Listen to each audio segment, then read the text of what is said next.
Danny Ainge out of nowhere. The guy who apparently was so tired of the work in Boston that he decided to step away. 6 months later, gets the itch to return. So here we go. Just unfiltered reactions right out of the gate before we get into it. We're going to play a couple of clips, a couple sound bites from that as well. Talk a little bit of Danny, but Sherrod, go for it. Love it. Love it. There is no better day on the NBA calendar than Trader Danny to get back in the game on the day when players who are signed over the summer can be traded. It is absolutely priceless that he would come back and return on this day. He could not have choreographed it any better than that. And let's be honest, if this is such a Danny Ainge type of thing to do, to come back on this particular day. I love it. I absolutely love that he's back in the game. He waited till Grant had a couple good games, so his resume would look a little shinier. And then he walked right through that door, and he's like, he did the Belichick walking in Detroit walk. He just walks right in. Here I am. Boom. No, he knew about this date though. Yeah, for sure. I like how Sherrod put that. He definitely knew about this day. This is all by design, I think, for sure. And I love it. It's good for the NBA. It's so good. The Utah Jazz, for one reason or another, just haven't been able to get over the hump, right? They had the talent, they've had the roster. They keep saying that this could be our year. This could be our year. Well, this is the guy that they think they could get them over the hump, whether that means restructuring the roster in a certain way to help these guys, like, of course, guys like Donovan Mitchell and Rudy Gobert. Or, does he go down the other route and split those guys and does a groundbreaking trade? Who knows? It adds drama to the NBA, and for sure it adds drama to the Celtics situation, because everyone in the back of their minds thinking, well, what does this mean for the Celtics? Can somehow they make some sort of deal here that'll help the Celtics in some type of way? I don't know if they would involve someone like Donovan Mitchell, but who knows? Everyone is thinking. Yeah, he's not going there to help the Celtics. No, right, exactly. But at the same time, it adds just the opposite to the drama. You think about the NBA and how you can't, it's unscripted, and at the same time, some people predicted this a few months ago, but here it is, Danny Ainge back in the NBA. Yeah, it's kind of mysterious, not in the sense that you didn't expect it to happen, because I think this was fairly well forecasted from the start, his willingness to come back into the league and do it with a Utah. I know we kicked around Portland a little bit for obvious reasons, but the Jazz were always going to be the team that piqued his interest, and he even said today that he expected them to come calling. He kind of had an idea that the owner of the Jazz was going to come along and look for him to step into this role. Now, the role's really weird. Seems like he's just kind of like a shadow GM to the GM who's already there. They had to assert several times that the GM in place, Justin Zanuck, I believe, is still in full control there, and he's going to be taking calls and doing all these other things. So I'm not really sure what Danny's job is out there. He's certainly not going to be wheeling and dealing. This Jazz team's kind of set with what they have here. So I don't know how much suspense actually is. Jay-Z is still in charge, okay? Jay-Z is still running things. He made that clear today. But here's the thing about that, though. He may be officially running things, but they didn't bring Danny in here just to sit in the corner. Is this like more in Philly? Yeah. I think you're going to see Danny slowly but surely kind of slow drip his way into power in Utah, and it makes sense. You don't come in like that. You're right. It's his show, but he's gonna in the beginning be like, he's got to play his role, right? Because he has to evaluate the situation. I'm just here to help. Yeah, in the beginning, he's going to play his part in evaluate the situation. And when he puts in his 2 cents and when he wants to make moves, guys will back that up. He has the track record. When the GM answers to you, you're not here to help. You're the boss.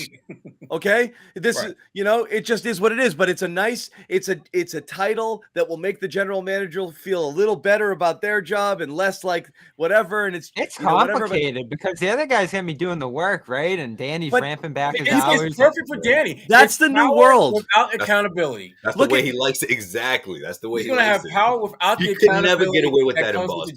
Without the hustle. Right. No, look, this is exactly what you see this a lot of times now. People come in and they hire their GMs, which is like, can you do all the busy work and I'll just say yes and no? Like Dave Dombrowski, he came in from the Red Sox and they're like, yeah, Ben can stay as GM. And Ben's like, fuck that, get out of here. And he left, but then they hired a GM. So there was a GM under Dave Dombrowski, but Dave Dombrowski's running the show. I know this is a weird title, but it's basically he's president of basketball operations, and he has a GM underneath him, like who does the whatever. So he's I'm running glad the that's show. not the situation And here. he's but the thing about it, Danny is in a position where he's insulated. If things go sideways, that's not on him because he's not the GM. But if things go amazingly awesome and Utah finds a way to win a championship this year, guess who's going to get a lot of that blame pie? Danny Ainge. Perfect. Yeah, And and this is why I love Danny. This is such a Danny Ainge power move. I love this. I love this. And I you love could tell right from that NBC interview we kicked around last week. You could tell from the press conference and from the way that the shakeup went down that Danny, look, and this is what it all comes down to. And I'll ask you once again. I was very dubious that Danny just said in February or March, "Oh, I'm tired." No, he was clearly nudged nicely out the door in an organization that wanted to make sweeping changes. And Danny was like, "We love everything you've done, but what do you think? Maybe we're done here and we'll give you a soft landing and an easy exit and make it seem like it's a retirement." And that's what I always believed. Does anything here change your mind? No, I think that Danny right now knew, right? Well, I think Danny at that point knew that, if he walked away from the game, he was going to have some options on getting back into it. It was a matter of not if, but when he would want to re-engage himself. So to me, Danny knew that this is probably how things are going to work out within a year or so after he left the Celtics. He would wind up in an organization that had a much closer and, frankly, a more realistic shot at winning a championship than he was going to have here in Boston. And it would allow him to kind of pick and choose the organization that he would be with. And even though with this situation in Utah, they said that it kind of started to snowball when they were in the Bahamas playing golf and all that stuff, which, again, I think that may have been part of the conversation, but I don't think that was the He must be so good at golf. Yeah, exactly. At some point, listen, the thing about Danny Ainge, we all know this. He is a competitor.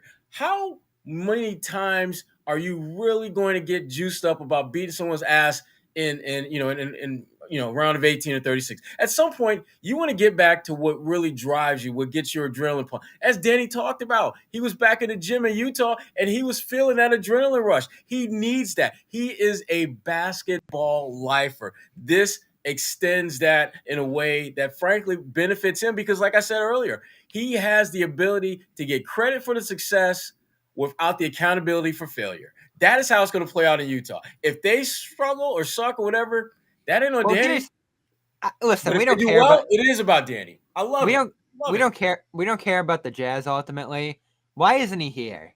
That's the question of the day, right? Well, why isn't he in it's a question. It's the question of the day because you asked it, but. And I agree, it was a good.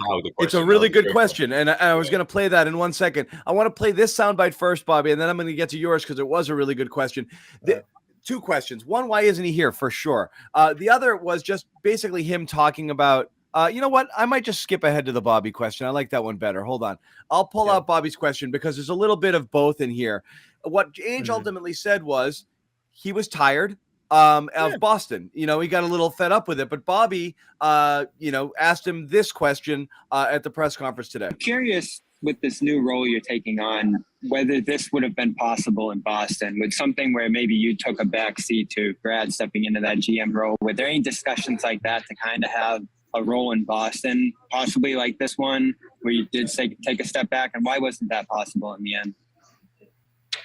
I think that's a good question. That's been asked before, but, I just needed a break. And, right now Boston has moved on. They have three capable people and Brad Stevens and Austin Ainge and Mike Zarin that could run the organizations by themselves. Very capable people that have got great experience in the business. So I just felt that the organization was in great hands moving forward. Not much. I love Danny. Yeah, the look on Danny's face. He's like, "You believe this guy right now?"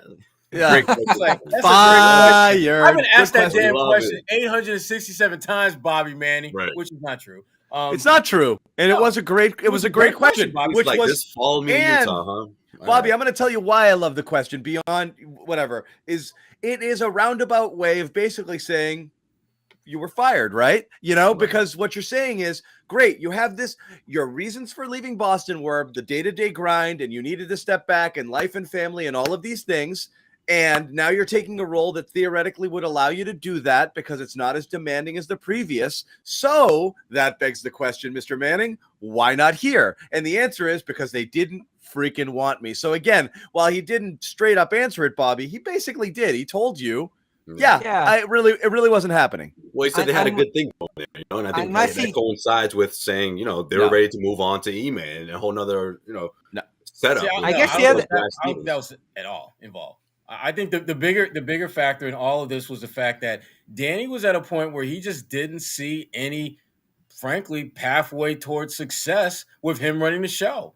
And rather than just try to draw this thing out, rather than him having to go fire, because here's the thing, just think about the fact that if, let's say, he did stay and he fired Brad, guess what?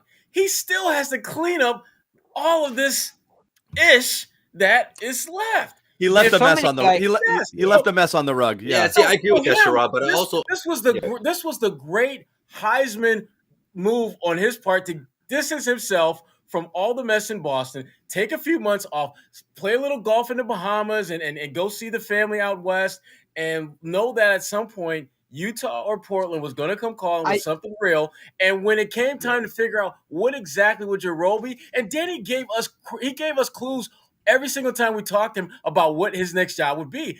Yeah, I'm probably going to come back into the game, but I don't want to have the same role that I had in Boston. I don't want to be involved in a day-to-day. Translation, if you want to hire me, you better have someone in place who's going to do the day-to-day because it's not going to be this guy. So that's exactly what he's got. And I love it. I love it for him. Yeah, see, I think that's part of it too, but I also think that he knew that if I really want, like, I didn't, if I'm talking about stuff from Danny Ainge, right? I didn't think it would take this long, you know? I think he thought that Jalen and Tatum and Kyrie, whatever scenario or the Kemba situation, once he realized this thing's going to take another 2-3 years, I'm not in for that. 2 to 3 years? I don't have that kind of patience right now. I want to be in another situation where I can, you know, like you said, kick back, relax, and also take that break before I'm ready to take that next step, you know? Well, I don't think the Utah thing was in his mind, but I think that he was ready for an opportunity like this to present itself. I think he got sick and tired of dealing with the fact that every damn great idea and plan he had somehow got sabotaged. I mean, you bring in Gordon Hayward, great idea. Gordon gets hurt the first game. Right. You make a trade for Kyrie, great idea. Kyrie says he wants to come back. Then he says he doesn't want to come back. Okay, you hoodwink, bamboozle, however the hell you want to call it, what you did with Philly to get Tatum and a first-round pick out of it. Great idea. Tatum emerges. He's a great player, but he's not quite ready to be the face of the franchise. Jaylen Brown, another good pick. Again, not quite where you need to be in order to be a championship elite team right now. So if you're Danny, you're thinking like, damn, what else can I possibly do here to put us in position to win? It seems everything I do, for some reason, doesn't quite work. So yeah, you say fire, John. I do think, like Sherrod said, there was probably some level of agreement from Danny that this just isn't working for either side here. I don't necessarily think the Celtics would have just booed him out the door entirely if he wanted some sort of role. At the same time, I do think there's got to be some. I don't think so. I think performance over the last couple of years. Again, it's hard to say, Bobby, and you might be right. I think it's hard to keep him around if you're basically telling him your leadership and stewardship kind of got us to this point right now. While we value and revere everything you've done for this organization and bringing us the banner, and we want we want to just remember you for the good things. You've really screwed things up in the last 3-4 years in a pretty almost irreparable way. So we need completely new direction in here. So that's I don't want you in over somebody's shoulder signing off, because that's kind of sort of you still making the decisions. So it is. You can't really bring him. Well, like I said, it was a good question in the sense that it gives you clarity on the question, how did the exit actually go down, which really seems to me and always has like a force out. But I don't think it would have worked with him staying here, because I just don't think you wanted him. You didn't want his fingerprints on anything going forward. You really wanted a clean sheet and to start all over. But why Brad? That's the outstanding question. The money, I think. And again, we keep going back to the same thing. I really do feel that this is a...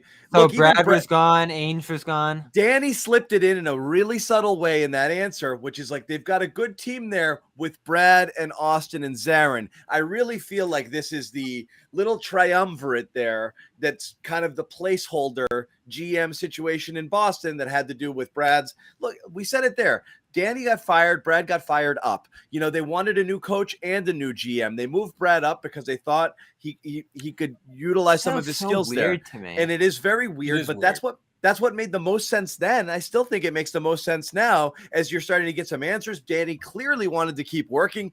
6 months later, he gets a job. I mean, that's it. That's the story. And right now, whatever's happening there, what's interesting to me is, does Brad start? What happens if Austin and Zarin leave? Then is Danny hiring?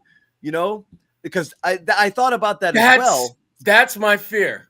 Yeah, that seems likely after this season. Now you're left with Brad. Now it's Esser get off the pot situation with Brad of like, is he really the GM and is he really running the whole thing? Yeah, we'll see about Zarin. There could sort of be a split there, maybe, because it's ultimately who wants to go out to Utah and relocate and restart and all that kind of stuff. Yeah, that split. Listen, it's not as relevant for us here and what we're talking about. That split. We're waiting on Presti. We're waiting on Presti. Maybe if I'm going to lose Zarin, bring me Presti. That's the only thing because well, then you're restarting the organization, which is scary in its own Presti right. is pretty but on the fly though. He would restart it on the fly. It wouldn't be. I mean, Presti is pretty damn good about this. See, now that's what I didn't want though. You have this year where Brad does all of this stuff and lays a groundwork for something, and then all of a sudden a new ideology comes in here, even if it's better. Man, did you waste some time here? But Bobby, here's the thing, Bobby. It won't matter if the person who comes in here leads you to a championship. Look at Golden State, the team that's coming into the building Friday. Mark Jackson laid the groundwork for that team to be really good. It's different with the coach versus the GM, though. Well, I'm not so sure about that. Steve Kerr comes in and builds on that foundation and gets them to that next step. You don't have to like the fact that they brought Steve Kerr in, but you can't deny the fact that he got the job done that had to be done. And if Brad does a great job of laying this foundation and you bring in a Sam Presti or whoever or Mike Zarin to run the show and they can win a championship, then everyone did what they were supposed to do. I was certainly skeptical of how long Brad would be for this job, and that still is a question going forward, 100%. But if you were going to go the Presti direction and change there, do it last year. Fire Brad entirely and get the new guy in here. You're just kind of bidding your time for money. I think it goes back to what John was saying earlier about the money. I think that is a big factor. That would be incredibly frustrating. Well, because then you're paying Brad, and then you're going to have to pay the new GM, and the thinking would be Brad would go coach somewhere else. I don't think they're ever going to fire him, right? If the money was the motivation, I think Brad will walk away at some point. That's what it would have to be. I don't think he'll fire him. I think he'll walk away. That's what it would have to be. I think it would be way too early to do something like that, though. Anyways, like you let Brad assess the situation because he's the one that knows these guys best from the locker room, and then transitioning into this, whether it means drafting and his knowledge from his connections in the NCAA and moving forward, we knew from the beginning at least a 2-year period with Brad, and then we'll see what happens next. But in the meantime, I think Brad stays. But you think Brad's it's not going to be anytime soon. I don't think it'll be anytime soon, but Brad's sticking around, John. I never thought so. Again, nothing today makes me think different from before. Just about how this situation went down. Because again, Brad is a coach down to his bones. The idea that Brad Stevens is better served as a GM than the coach of this team has always seemed dubious to me. Never made sense. This is who Brad Stevens is. He's the molder. He's a teacher. He's a really smart, forward-thinking basketball mind. He belongs on the court. That's his thing.